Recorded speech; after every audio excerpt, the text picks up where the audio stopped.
To bi rekel, da je... Zgleden človek, ki strmoglavlja. Ne, to mi je zdaj podobno opici meni. Ne vem, lahko bi bil kot nek lenivec, ki pada dol z veje.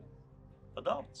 Mene to spominja kot na neko opico, ki se tako drži. Ptič ali opica, nekaj ta opica, ki leti, mislim, na drugo drevo, to. Meni je človek, ki pade, ne vem kje. To mi deluje kot nekdo, ki je skočil s Sokanskega mosta, pa pada proti vodi. Jelenovi rogovi, recimo, potem pa neko telo v padanju. Opica, ki skaka z letala in bo zdaj oprla si padalo. Jaz vidim orangutana orangutan zato, ker nima repa in je zato v bistvu primat, torej ni opica.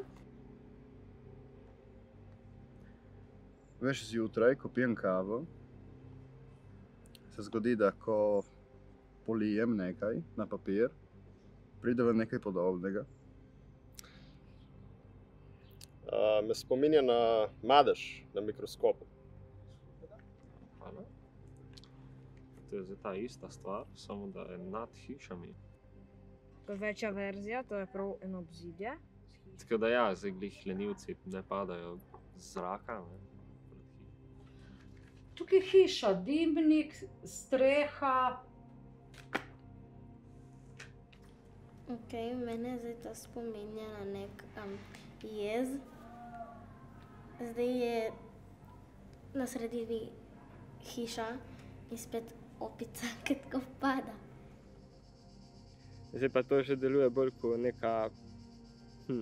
neka smet, ki leti v burje, ki jo je veter burja odnesla, pa leti po zraku. Je nakravaljen človek, ki pada na eno kmetijo.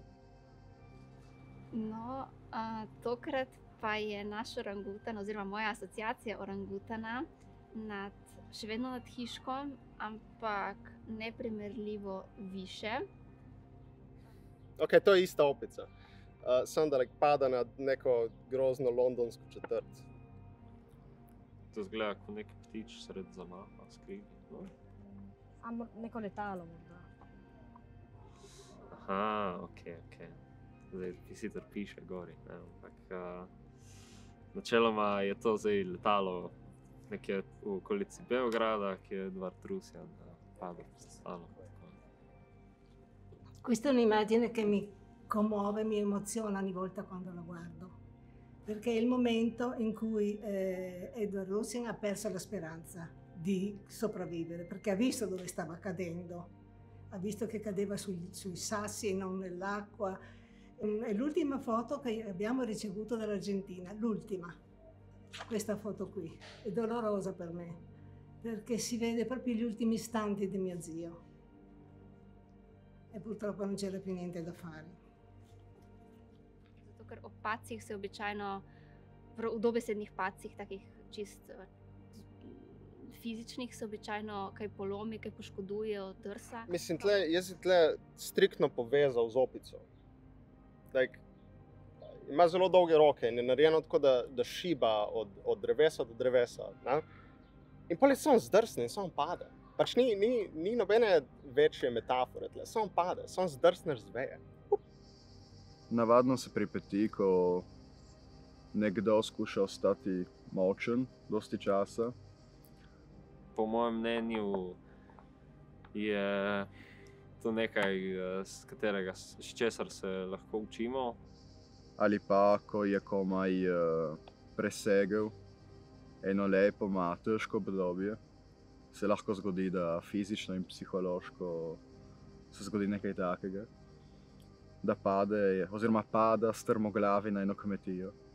Letenje je pa nekaj prijaznejšega, letenje je pa tako breztežnostno mogoče, ne? Il concetto di volo è la libertà, la gioia, è provare delle cose che non tutti provano, è un'espressione di gioia e di libertà, secondo me. Ja, letenje je super. Si kdaj sanjal, da letiš? Je. Veš, ko je amazing. To je bolj ali manj to vse, kar je zapovedati o letenju.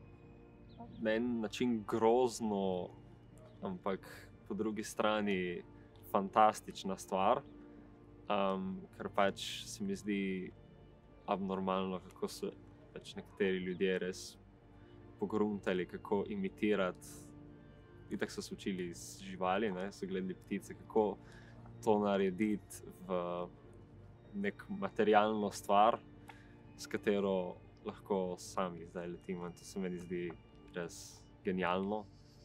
Letenje, ne vem, že v bistvu od malih nog v bistvu gledam v zrak za vsemi letečimi predmeti. Predstavlja mi neko sprostitev, neko zasvojenost, če lahko tako rečemo v bistvu. V bistvu brez tega skoraj da ne znam več živeti, ker sem že od malih nog ali modelar, letalski modelar in zdaj pilot. Prvi slovenski letalec. Ja, sta bila letalca in eden je bil mehanik in je bil bolj letalec in sta izumila letalo. Ja, bila sta pionirja letalstva na Slovenskem v bistvu. Zelo tle blizu nas sta tudi poletela na Rojcah. Se je pa Edvard pol smrtno ponesrečil v Beogradu.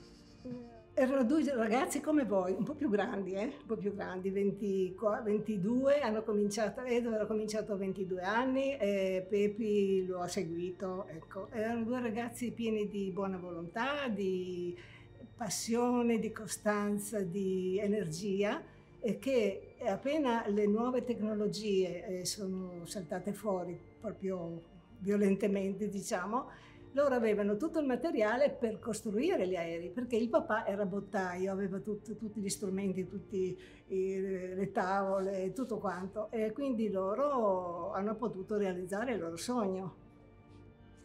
Ma glede na to, kar si je on zamislil takrat v temu času, lahko rečem, da je samo car. Se mi zdi, da večina sprememb velikih sprememb v človeški zgodovini se je zgodila glih zaradi tega, ker je nekdo bil pripravljen dati vse za lovljenje nekih svojih sanj, nekih svojih idej. Ci saranno quelli che li seguiranno, non necessariamente a fare degli aerei, ma a realizzare il sogno della loro vita.